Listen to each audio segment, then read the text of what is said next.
Hello traders and investors அனைவருக்கும் வணக்கம். November first week சீரியஸில் இந்தியன் ஷேர் மார்க்கெட்டில் என்னென்ன எக்ஸ்பெக்டேஷன்ஸ் இருக்குது, நிஃப்டியோட ரேஞ்ச் எப்படி இருக்கும், குளோபல் மார்க்கெட்டில் நம்ம இந்தியன் ஷேர் மார்க்கெட் எப்படி கனெக்ட் ஆகிருக்கு அப்படிங்கிறதோட 10 முக்கிய தகவல்களை இந்த வீடியோவில் நம்ம பார்க்கலாம். So November 4th November 8th வரைக்கும் என்னென்ன முக்கியமான இன்ஃபர்மேஷன்ஸ் இருக்குது அப்படிங்கிறது இந்த வீடியோவில் பார்க்க போகிறோம். இந்த வீடியோ ஃபஸ்ட் டைமாக பார்க்குறீங்கன்னா share market C2C channel update பண்ணிக்கோங்க, சப்ஸ்கிரைப் பண்ணிக்கோங்க. ஸோ எங்களோட வீடியோஸ் எல்லாம் உங்களுக்கு ரெகுலராக கிடைக்கும். வாங்க வீடியோக்குள்ளே போயிடலாம். ஸோ நவம்பர் 1 அன்றைக்கி தீபாவளி முன்னிட்டு ஸ்பெஷல் ட்ரேடிங் இருந்துச்சு, சம்வட் 2081. ஸோ அப்போ மார்க்கெட் நல்ல புல் ரனில் இருந்துச்சு. ஆல்மோஸ்ட் ஒரு 130 பாயிண்ட்ஸ் மேலே போனாங்க. ஸோ க்ளோசிங் பண்ணும்போது 24,304, அதாவது 99 பாயிண்ட்ஸ் அப் ஆகி க்ளோஸ் ஆகிருந்துச்சு. ஸோ இது மார்க்கெட் நவம்பர் சீரீஸ்க்கான ஒரு பாசிட்டிவ் டேர்னாக நம்ம எடுத்துக்கலாம். ஸோ இந்த லோ நவம்பர் 1 அன்றைக்கி ஏற்பட்ட லோ அந்த லோ மெயின்டைன் ஆச்சு அப்படிங்கிற பட்சத்தில் நம்ம மார்க்கெட்டில் ஒரு அப் ட்ரெண்ட் எதிர்பார்க்கலாம். ஸோ ஏன்னா கண்டினியூஸ் FII செல்லிங் இருந்துச்சு. ஸோ அதை எப்பயுமே பொறுத்திருந்தான் பார்க்கணும். எப்பயுமே தீபாவளியோட ஸ்பெஷல் ட்ரேடிங் முடிஞ்சதுக்கப்புறம் மார்க்கெட் ஒரு அவுட் ஆஃப் 14 செஷன்ஸில் ஒரு 6 செஷன் நெகட்டிவாக ரியாக்ட் ஆகிருக்கு மார்க்கெட். ஸோ நாளைக்கு மார்க்கெட் எப்படி ரியாக்ட் ஆக போகுதுங்கிறத பார்க்கணும். ஸோ நிஃப்டி 50 24,304 க்ளோஸ் ஆகிருக்கு. சென்செக்ஸ் 79,724, நிஃப்டி பேங்க் 51,673 க்ளோஸ் ஆகிருக்கு ஆன் நவம்பர் 1. ஸோ ரேஞ்ச் எப்படி இருக்கும் அப்படின்னு பார்த்தீங்கன்னா, ஸோ நம்மளுக்கு க்ரூஷியல் பாயிண்ட்டாக 24,500 அபவ் க்ராஸ் ஆனால் மட்டும்தான் நம்மளுக்கு அப் ட்ரெண்டுக்கான ரிவர்சல் நம்ம எதிர்பார்க்க முடியும். அது வரைக்கும் இமீடியட் சப்போர்ட் 24,000-2400 இந்த ரேஞ்சில் ஃபஸ்ட்டு சப்போர்ட் இருக்குது. ஸோ அந்த சப்போர்ட் லெவல் பிரேக் பண்ணும் பட்சத்தில் 23,700 23,600 க்ரூஷியலாக இருக்கும். ஏன்னா நம்ம அக்டோபர் சீரீஸில் பார்த்துருக்கோம், ஆல்மோஸ்ட் 23,900 ரேஞ்சை நம்ம நிஃப்டி டச் பண்ணியிருந்தது. ஸோ 24,000 க்ரூஷியலாக பிரேக் பண்ணும்போது இந்த ரேஞ்ச் சப்போர்ட்டை நம்ம எதிர்பார்க்கலாம். ஸோ நம்ம சொன்ன மாதிரி FII this is their highest selling in 2024 after Covid. 2020க்கு அப்புறம் அவங்க 94,000 crores ஒரே மந்தில் செல் பண்ணியிருக்கிறது. இதுதான் record all time high. So Covid டைமில் கூட அவங்க 61,900 crores தான் செல் பண்ணியிருக்காங்க. அதை விட அதிகமாக இப்போ செல் பண்ணியிருக்காங்கன்னா ரீசன் மேஜர் ரீசனாக சொல்லப்படுறது சைனாவோட இன்வெஸ்ட்மெண்ட் பிளான்ஸ் அட்ராக்டிவாக இருக்குது அப்படிங்கிறத ஒரு காரணமாக சொல்கிறாங்க. அது இல்லாமல் நம்ம எதிர்பார்க்குறது மேபி யூஎஸோட எலெக்ஷன்ஸ் கூட ஒரு ஃபேக்டராக இருக்கலாம். அதை பொறுத்திருந்து தான் பார்க்கணும். ஸோ அவங்க செப்டம்பர் மந்த் வரைக்கும் பார்த்திங்கன்னா 57,724 crores வாங்கியிருக்காங்க. பட் அவங்க almost half the times nearly to the டபுளுக்கு அவங்க விற்கிற மாதிரி 94,000 crores செல் பண்ணியிருக்காங்க. ஸோ எப்போ அவங்க நெட் பையர்ஸாக மாறுவாங்க, டிஐஏஸ் எவ்வளோ தூரம் சப்போர்ட் பண்ணுவாங்க அப்படிங்கிறது நம்ம இந்த க்ரூஷியல் சப்போர்ட் ஜோனில் பார்க்கணும்.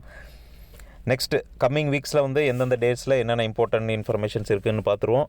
ஸோ நவம்பர் 4th பார்த்திங்கன்னா Exide Industries, IRCTC, KEC, Spark இவங்க இவங்களோட குவார்ட்டர்லி ரிசல்ட்ஸ் அனௌன்ஸ் பண்ணுறாங்க. Manufacturing PMI data HSBC Indian manufacturing PMI data Monday release ஆகுது.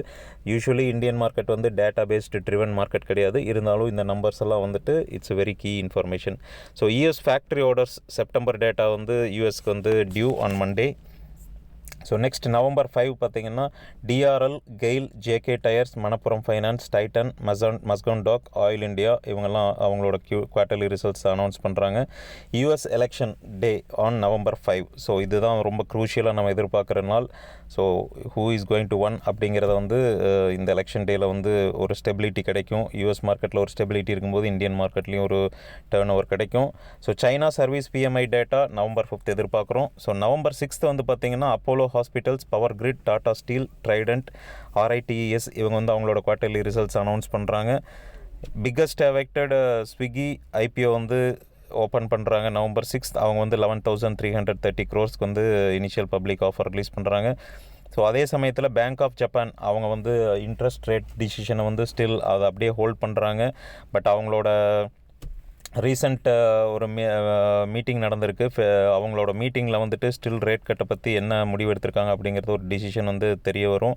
So HSBC India service PMI data வந்து November 6 ரிலீஸ் பண்ணுறாங்க. November 7 வந்து எஸ்கார்ட்ஸ், இந்தியன் ஹோட்டல்ஸ், லூபின், எம்என்டம், MMTC, NHPC, Wabag இவங்களோட கம்பெனியோட குவார்ட்டர்லி ரிசல்ட்ஸ் ரிலீஸ் ஆகுது. Bank of England அவங்களோட interest rate டிசிஷனை வந்து டிசைட் பண்ணுறாங்க ஆன் November 7. ஸோ ஃபெட் அவங்க ஆல்ரெடி டிசிஷன் எடுத்த மாதிரி இவங்க டிசிஷன் எடுக்க போகிறாங்களா ரேட் கட்டுக்குங்கிறது முடிவு வெயிட் பண்ணணும். இனிஷியல் ஜாப்லெஸ் கிளைம்ஸ் யூஎஸோட யூஸ்வலி எவ்ரி Thursday அவங்களோட டேட்டா ரிலீஸ் ஆகும். ஸோ இந்த வீக் எப்படி இருக்குங்கிறத பார்க்கணும். After the result first data வரும்போது எல்லோரும் மச்ச வெயிட்டடாக இருப்பாங்க. நெக்ஸ்ட் வந்து பார்த்தீங்கன்னா November 8 ஃப்ரைடே வந்து SBI, Tata Motors, Fortis, MRF, மேம்பிள் இந்தியா இவங்களோட ஸ்டாக்ஸ் வந்து குவார்ட்டர்லி ரிசல்ட்ஸ் ரிலீஸ் ஆகுது. ஃபெட் இன்ட்ரெஸ்ட் ரேட் டிசிஷன் சொன்ன மாதிரி வந்துட்டு ஃபெட் யூஎஸ்லேயும் வந்துட்டு அவங்களோட ரேட் டிசிஷன் இருக்குது. ஸோ செகண்ட் ரேட் கட் வந்து அதுக்கான ஹிண்ட்ஸ் ஏதாச்சும் இருக்கா அப்படிங்கிறத ஜெரம் பவல் கிட்ட இருந்து எதிர்பார்க்கணும். FAO food price index data release ஆகுது. எஃப்ஏஓனா food and agriculture organisation data. So அவங்க வந்து இப்போ ரீசெண்டாக ஹை நம்பர்ஸில் இன்க்ரீஸ் ஆகிருக்குங்கும் போது வந்து இன்ஃப்ளேஷன் அதை பாதிக்குது. ஸோ இந்த டேட்டா வந்து எப்படி வருதுங்கிறத பார்க்கணும். ஐபிஓ கார்னரில் வந்து பார்த்திங்கன்னா சாங்கிலிட்டி இந்தியா அவங்களோட ஐபிஓ வந்து 2107 crores வந்து அவங்களோட ஐபிஓ ஓப்பன் அப் ஆகுது. ஸோ நெக்ஸ்ட் வந்து நீலம் லைன்ஸ் அண்ட் கார்மெண்ட்ஸ் இவங்களோட ஐபிஓ வந்து 13 crores initial offering on November 8 open பண்ணுறாங்க. ஸோ ஆஃப்கான்ஸ் இன்ஃப்ராஸ்ட்ரக்சர் அவங்களோட ஸ்டாக் வந்து லிஸ்ட் ஆகுது November 4. ஸோ இதுதான் வந்து IPO related informations. I hope இந்த 10 இன்ஃபர்மேஷனும் உங்களுக்கு பெனிஃபிஷியலாக இருக்கும்னு நினைக்கிறேன். இந்த வீடியோ பிடிச்சிருந்துச்சுன்னா லைக் பண்ணுங்கள். உங்களுக்கு ஏதாச்சும் கமெண்ட்ஸ் இருந்துச்சுன்னா கமெண்ட் பண்ணுங்கள். தேங்க்யூ. Stay safe, invested.